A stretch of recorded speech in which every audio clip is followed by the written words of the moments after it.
Sean bienvenidos nuevamente. Hoy vamos a hablar de un tema que considero importante, que como médicos generales ustedes conozcan. Vamos a hablar de los trastornos de la conducta alimentaria, ¿no? En realidad son muchos los trastornos de la conducta alimentaria y básicamente vamos a hablar de dos de ellos, como es la bulimia nerviosa y la anorexia nerviosa. Mucho nos impacta el hecho de ver personas, ¿no? Especialmente mujeres, que llegan a tener este tipo de cuadros, ¿no?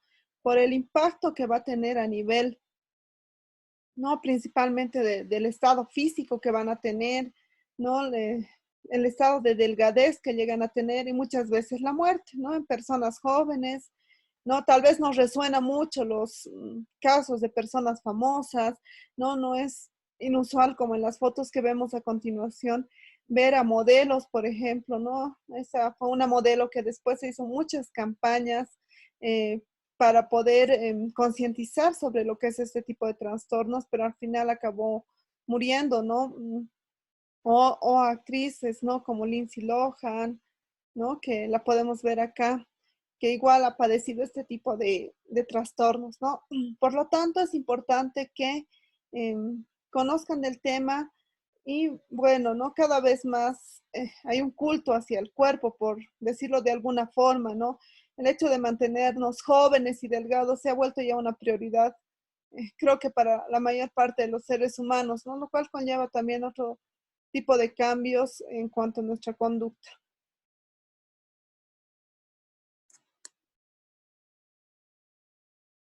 Entonces, vamos a definir a los trastornos de la conducta alimentaria como enfermedades psiquiátricas que se van a caracterizar por tener una alteración definida en el patrón de ingesta o de conducta sobre el control de peso, que produce un deterioro físico y psicosocial. En cuanto a la epidemiología, vamos a ver que los trastornos de la conducta alimentaria son mayores en mujeres que en varones, ¿no? Entonces, por eso es más usual encontrar ese tipo de cuadros en mujeres. Pero muchas veces se nos puede pasar este tipo de cuadros en varones, ¿no? Entonces, es importante tomar en cuenta que a pesar de que sean usuales en mujeres, no es que no existan en los varones. No, vamos a ver que los trastornos de la conducta alimentaria no van a tener, en cuanto a la anorexia nerviosa, una prevalencia en cuanto a un 0,7%, la bulimia nerviosa es 1,2%, el trastorno por atracón 1,6%, y tenemos un cuadro que está en los no especificados, ¿no? Porque no cumplen todos los criterios diagnósticos, llega a tener un porcentaje mayor, ¿no? En los varones es de 6,5 en total, entonces sí hay una diferencia importante entre varones y mujeres en cuanto al trastorno de conducta alimentaria.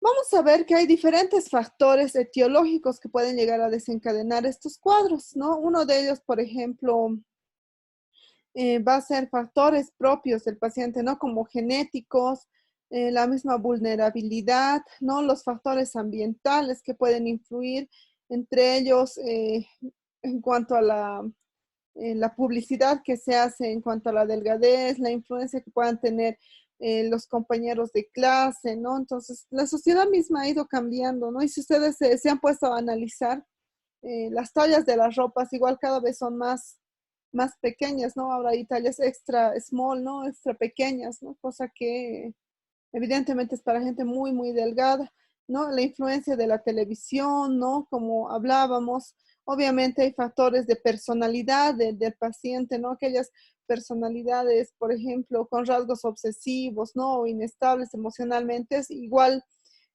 pueden tener cierta predisposición individual al desarrollo de este tipo de cuadros, ¿no? También puede haber factores desencadenantes, ¿no? Que a veces simplemente empiezan como dietas, ¿no? Restrictivas, que no parecen complicadas porque además es saludable mantener un buen peso, pero que ya van siendo cada vez más estrictas, ¿no? Y dejando cada vez mayores alimentos, por ejemplo, ¿no? Periodos de crisis que uno puede estar surgiendo, ¿no? Sucesos adversos, también la falta de prevención, ¿no? A nivel familiar, social, ¿no? Esto hace que el trastorno de la conducta alimentaria se mantenga, ¿no? Y llega a cronificarse y se cronifica además por otros factores, ¿no? Que llevan a perpetuar y a veces años de que las pacientes padezcan este tipo de cuadros. No hay factores de mantenimiento, ¿no? Que van a ir relacionados también con estas alteraciones en cuanto a la ingesta de comida, no sean de tipo de comer en exceso, de las conductas purgativas, por ejemplo, ¿no? Como la malnutrición, el tránsito digestivo lento, ¿no? El aislamiento social, obviamente que el comer es un ritual también, ¿no? Las personas comemos en público, comemos con nuestros amigos, comemos con nuestra familia, entonces hace nomás que se perpetúe este tipo de problemas. Como les explicaba al principio, hay una variedad de cuadros, ¿no? De trastornos de la conducta alimentaria, eh, pero hoy básicamente vamos a hablar de lo que es la anorexia nerviosa y de la bulimia nerviosa. Los otros trastornos no los vamos a tocar porque sería demasiado largo el tema y en realidad no son tan frecuentes de ver en cuanto a la clínica, entonces no es de tanta utilidad que lo conozcan. ¿No? Estos son como el DSM-5 clasifica los trastornos de la conducta alimentaria, ¿no? Como anorexia nerviosa, bulimia nerviosa, pica, trastorno por rumiación, trastorno de evitación, restricción y el trastorno por atracón. Entonces vamos a hablar de lo que es la anorexia nerviosa, ¿no? La anorexia nerviosa es un cuadro que se va a caracterizar, ¿no? Por la pérdida significativa de peso, ¿no? Eh, que aquí toman un parámetro como es el índice de masa corporal menor a 17.5 o en pacientes prepúberes va de acuerdo a las tablas, ¿no? de crecimiento de acuerdo a la edad. Entonces esto varía mucho entre adultos y pacientes prepúberes, ¿no? La pérdida de peso está originada por el propio enfermo, es decir, que esta pérdida de peso no se debe deber a otro tipo de enfermedad médica, ¿no? Que además puede ser por evitación del consumo de alimentos, ¿no? No es que no coman nada en absoluto, pero realmente restringen sus calorías a lo mínimo necesario, ¿no? Entonces, escogen todo lo que son grasas, carbohidratos, ¿no? Llegan a ingerir cantidades muy pequeñas de alimentos. Entonces, hay evitación, ¿no? Pero no solamente es que un paciente no coma, ¿no? O sea, a veces pensamos que los pacientes con anorexia no es que siempre son restrictivas, no es que yo como menos o como muy poquito, no, sino que puede haber otro tipo de conductas además, ¿no? Que son los vómitos autoprovocados, ¿no? Entonces, puede haber vómitos autoprovocados, ¿no? Puede haber purgas, ¿no? Es frecuente el uso de laxantes y por eso algunos problemas que vienen a posterior.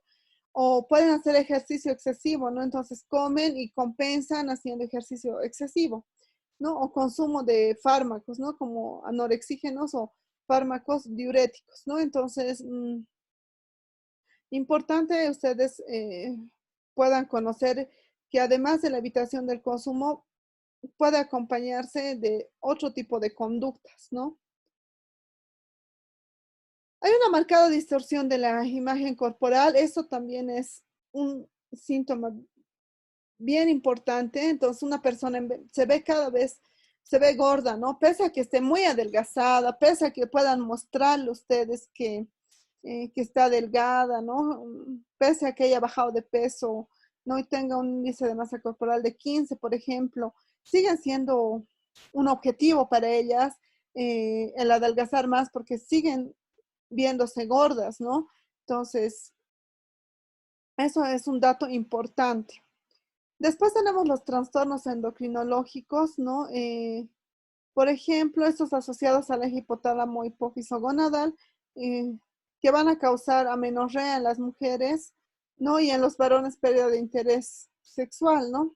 Entonces es importante valorar también cuando vean una paciente con que sospechen de anorexia nerviosa, preguntarle acerca de sus ciclos menstruales.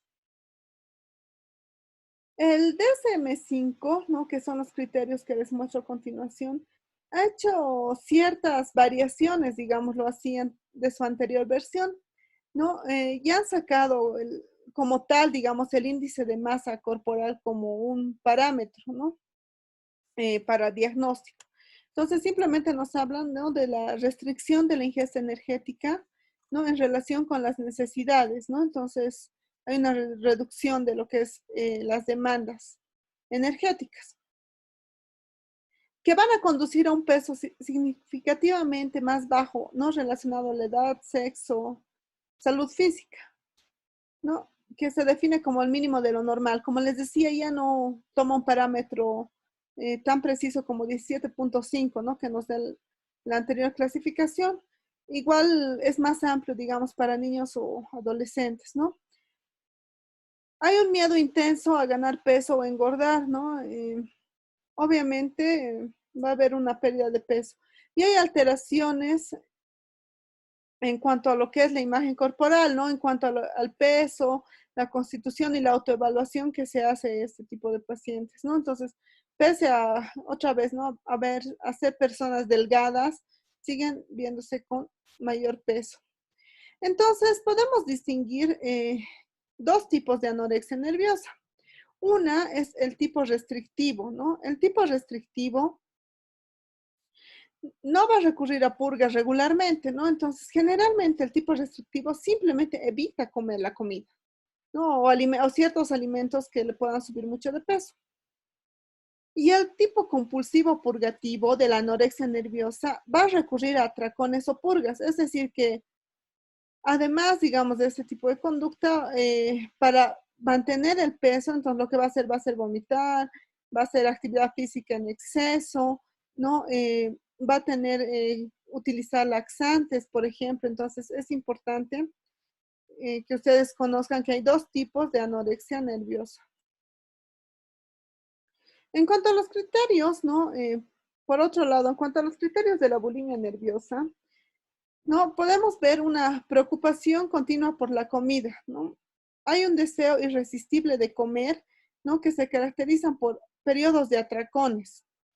Entonces, una característica fundamental de la anorexia nerviosa es los atracones, ¿no? Entonces, los atracones consisten en ingerir comida, mucha comida en corto tiempo, que después obviamente llegan a alteraciones, ¿no?, en el paciente, de ideas de culpa, ¿no? Se sienten mal por haber comido tanto, entonces buscan contrarrestar para no subir de peso, eh, provocándose vómitos, haciendo abuso de laxantes, hacen periodos de ayuno, ¿no? Otra vez pueden consumir anorexígenos, laxantes. Además, hay un miedo a engordar, ¿no? Entonces, la persona con bulimia nerviosa está igual, siempre preocupada por su peso y quiere bajar de peso mucho más. En cuanto al DSM-5, ¿no? Ese nos da otro tipo de parámetros que son muy parecidos en cuanto a los diagnósticos, ¿no? Y una característica son los episodios recurrentes de atracones, ¿no? ¿Qué es un atracón? ¿No? Es la ingestión en un periodo determinado, ¿no? De una cantidad excesiva de alimentos, ¿no? Mayor a la que podría ingerir normalmente, ¿no? Además, se caracteriza porque el paciente o la paciente no puede parar, o sea, come, come, come, y tiene la sensación de que no puede dejar de comer. Puede además no tiene además comportamientos, como les decía, para contrarrestar esto. Entonces, si yo he comido tanto, voy a intentar de alguna forma disminuir esto, ¿no?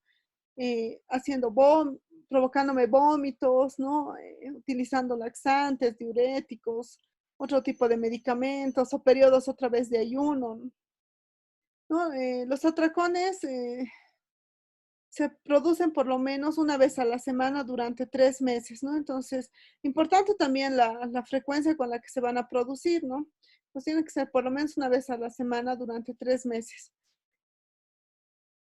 Obviamente, esto va influido otra vez por la percepción de la imagen corporal y no este tipo de atracón, no, perdón, ese tipo de conducta purgativa, por ejemplo, vomitar, no tienen que producirse en episodios, ¿no?, de lo que es la anorexia nerviosa, porque si no, ya tendríamos que ver ahí el diagnóstico.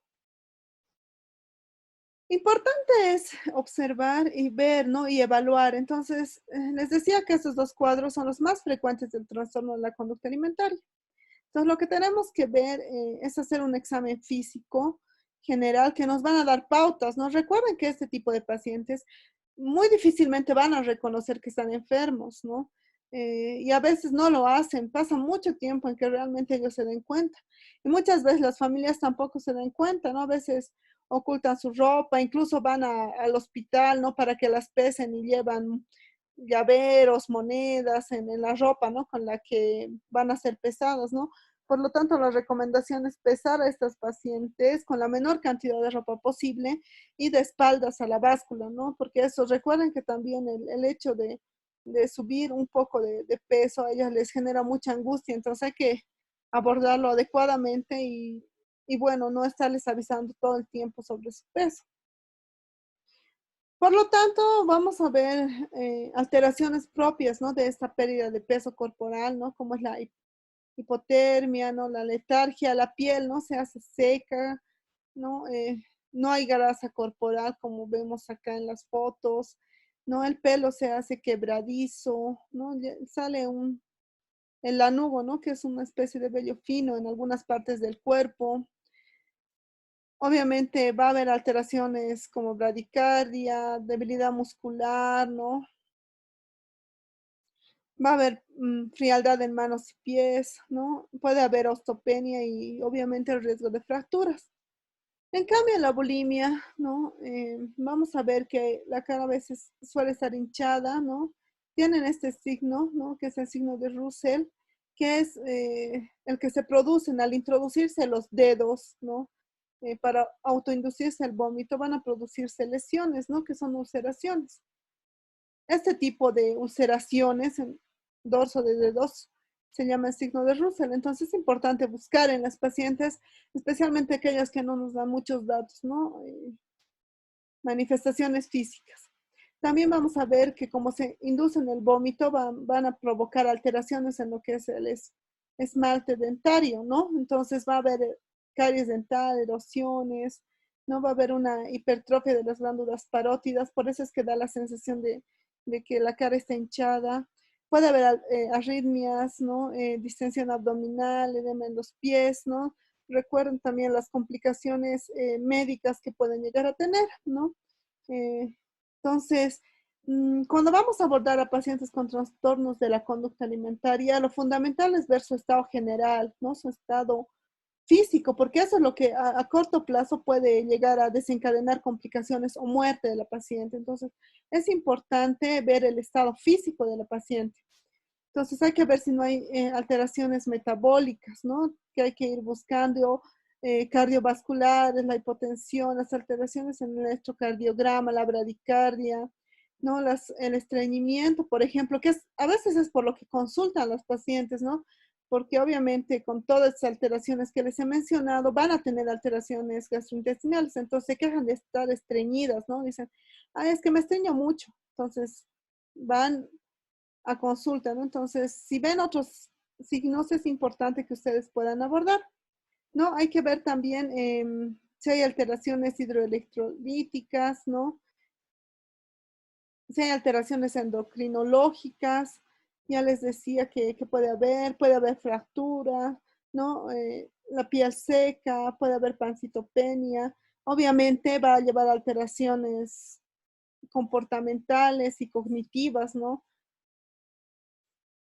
En la bulimia nerviosa tiene otro tipo de alteraciones. Recuerden que es un tanto diferente la conducta.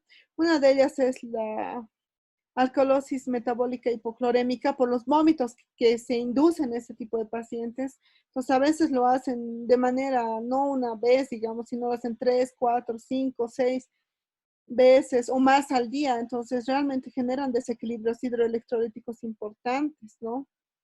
Puede haber alteraciones renales, como les decía, ligadas a estos desequilibrios hidroelectrolíticos, que es fundamental evaluar en pacientes con bulimia nerviosa, ¿no? Las callosidades en los nucillos que ya habíamos visto, ¿no? Puede haber erosiones del esmalte dental, gingivitis, esofagitis, ¿no?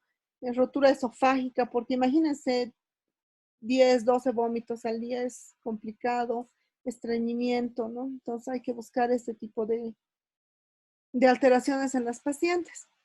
¿Cómo vamos a hacer la evaluación? ¿No? Hay que evaluar primeramente, como les digo, el estado físico general. O sea, son pacientes que hay que tenerlas en buen estado físico general eh, para poder hacer otro tipo de abordajes.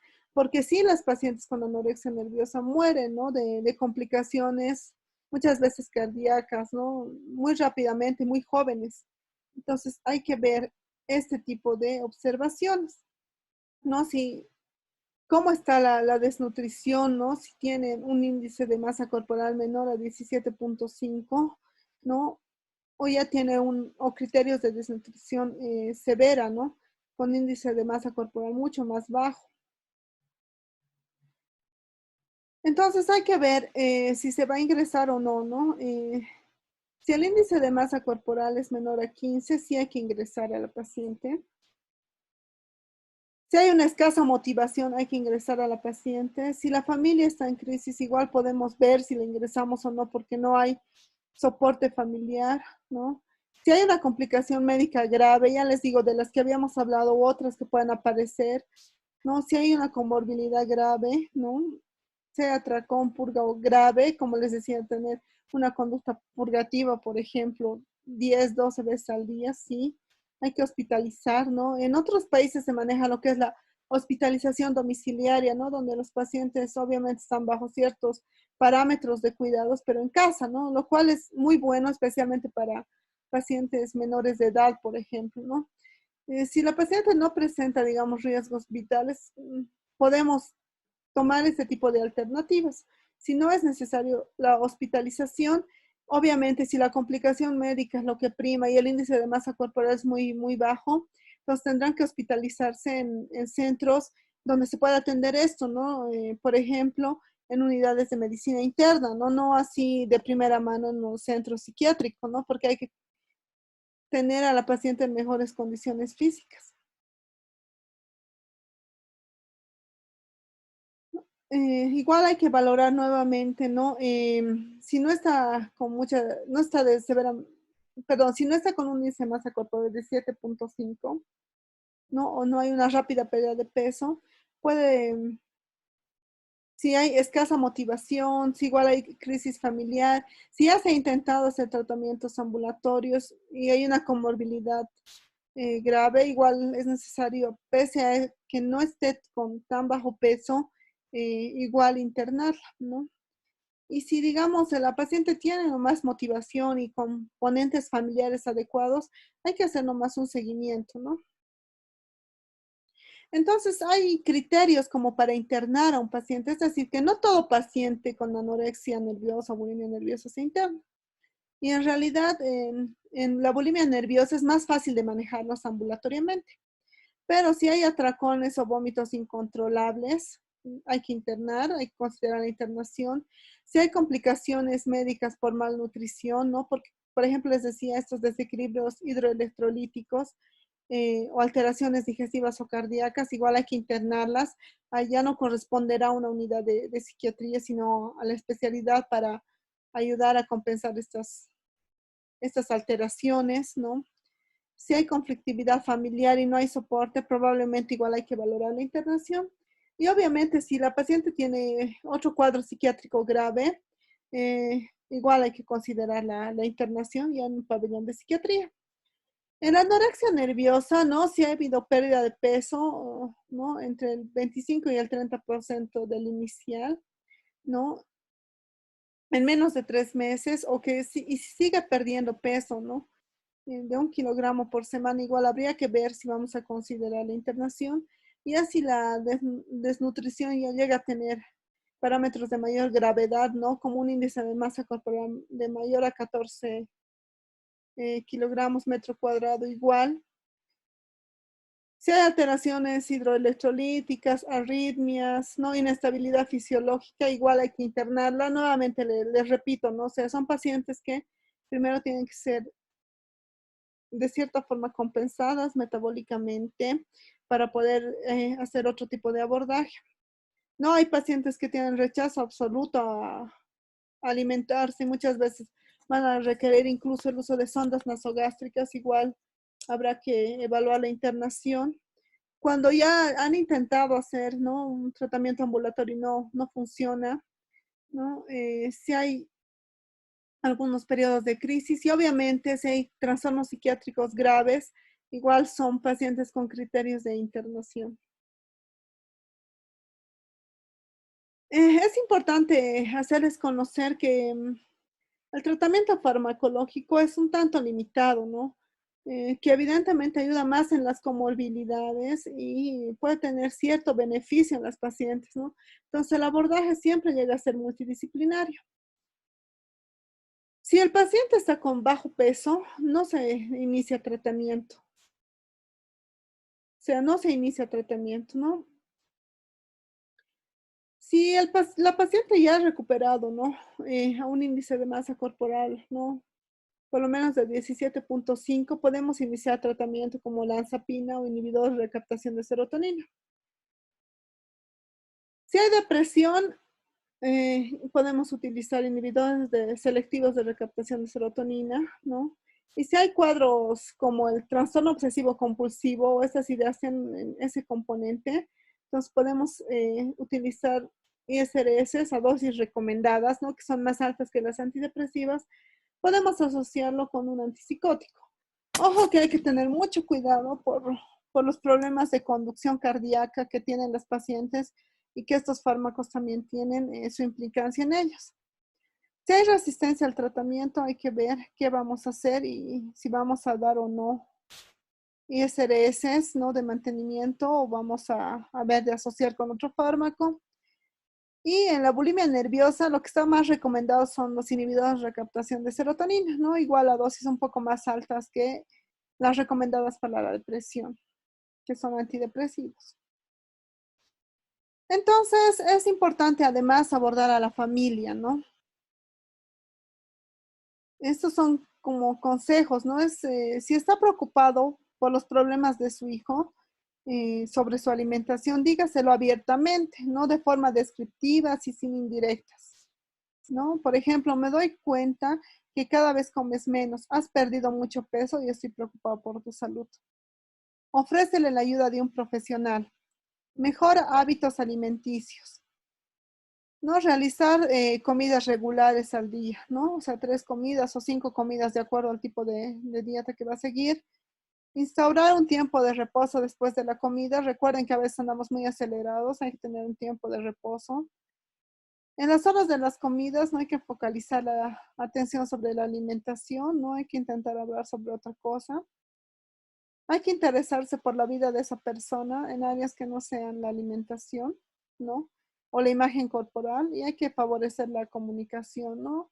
Y no ridiculizar a los hijos por las ideas que tengan. Eso es todo lo que les quería compartir. Espero que les haya sido útil, ¿no? Este tema que por demás tiene una implicancia de riesgo de vida también para los pacientes que no se diagnostican adecuadamente.